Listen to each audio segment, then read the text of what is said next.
नाज़िन तलहार में सक़ाफ़ती दिहाड़ी जे हवाले से दरगाह हैदर शाह लखियारी ते मच कचहरी की तकरीब मुनक़द कई वई है। उन हवाले से ॾिसूं था जमशेद मल्हा जी रिपोर्ट।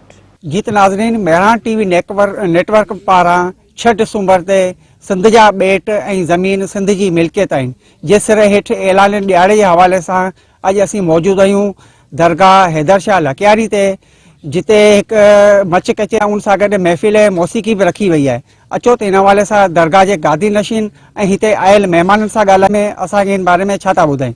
वचन थो कया मां जिते भी हुजा, मां जिते भी सिंध तुही ज्योतिया हिन जन्म हुन जन्म, वचन थो कया हिन जन्म हुन जन्म। जीअं त साईं हैदर शाह जी दरगाह ते असां हुब मल्हाईंदा आहियूं, पर असां सिंध के हवाले से 6 डिसंबर के हवाले से सभी सिंधियुनि के 6 डिसंबर जूं तमाम घणियूं वाधायूं ॾियूं था ऐं खुशामदीद चऊं था त असां सिंधियुनि के ॿधी जो सबूत ऐं मच कचहरियूं ज़िंदा हुजनि, सदाई हलन इन दरगाह वसूलनि सिंध के लाइ असां सब सिंधियुनि के ॿधी इताद करणु खपे।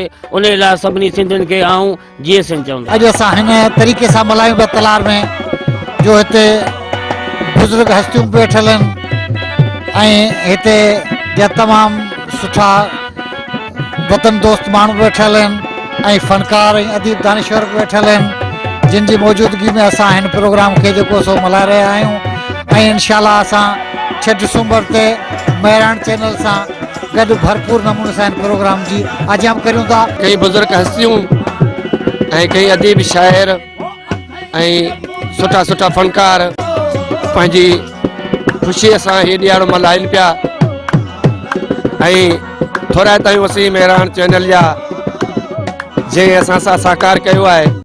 वेझो वेही मूंखे तूं घूंघट खोल, बहाना न गोल, बहाना न गोल, बहाना न गोल, बहाना न गोल, अथई मूं सां मिलन जो मिठड़ा कौल,